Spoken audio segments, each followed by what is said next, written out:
آج میں آپ لوگوں کے ساتھ کچھ پیاری باتیں شیئر کروں گا۔ بد اخلاق وہ ہے جس کا غصے کی حالت میں اپنے آپ پر قابو نہ رہے۔ جس کا اخلاق اچھا ہے وہ اپنا کام خوش اسلوبی اور آسانی سے کر سکتا ہے اور دوسروں سے کروا سکتا ہے۔ کسی کے اخلاق اور دیانتداری پر اس وقت تک اعتماد نہ کرو جب تک تم اس کو غصے اور طمع کی حالت میں نہ دیکھ لو۔ نیک لوگوں کی صحبت سے ہمیشہ بھلائی ملتی ہے، کیونکہ ہوا پھولوں سے گزرتی ہے تو وہ بھی خوشبودار ہو جاتی ہے۔ مومنوں میں سب سے زیادہ کامل ایمان والے وہ ہیں جو اخلاق میں سب سے اچھے ہیں۔ زمین عقل مندوں سے تو بھر گئی لیکن درد مندوں سے خالی ہے۔ دوسروں کے ساتھ زیادہ تر وہ لوگ نیک سلوک کرتے ہیں جو خود بھی مشکل وقت سے گزرے ہوں۔ اچھے لوگوں کی نشانی خوش کلامی ہے۔ اخلاق اور رویوں کی بدصورتی کا احساس ہمیں اس وقت تک نہیں ہوتا جب تک وہ ہمارے ساتھ نہ برتے جائیں۔ بولنا سب کو آتا ہے، بس کسی کا دماغ بولتا ہے، کسی کا اخلاق بولتا ہے تو کسی کی زبان۔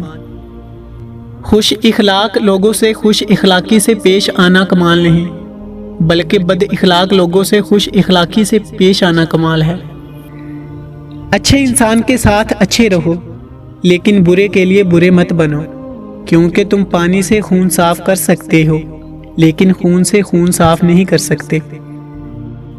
مجھے وہ لوگ اچھے لگتے ہیں جو زندگی کی تلخیوں کی وجہ سے خود تلخ نہیں ہوتے، جو ہمیشہ مسکراتے رہتے ہیں، ہلکے پھلکے انداز میں بات کہتے ہیں اور سنتے ہیں۔